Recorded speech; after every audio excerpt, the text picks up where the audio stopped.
भैया ये देखो मुझे मिट्टी के अंदर से क्या मिला। इनको छू मत, लगता है ये सांप के अंडे है। भैया मुझे तो ये कछुए के अंडे लगते हैं। रुक मैं चेक करता हूँ। अरे वाह इतने भैया ये सारे। सच में सांप के अंडे हैं। हाँ देखने में तो ऐसे ही लगते हैं सेम।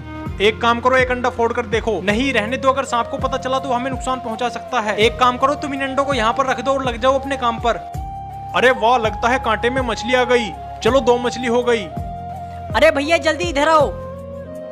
हाँ बोल। वो देखो कछुआ। ठीक है अभी जाकर पकड़ता हूँ।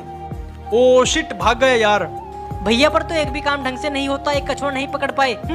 सॉरी यार हाथ से छूट गया। चलो मछली तो ढेर सारी पकड़ ली, अब घर चलते हैं। भैया अब तक इन लोगों ने वीडियो को लाइक क्यों नहीं किया? बस करने ही वाले हैं लाइक। अरे तुम्हें घर नहीं जाना क्या आज? हाँ चलो चलते हैं। देखो सबने लाइक कर दिया, मैंने बोला था ना।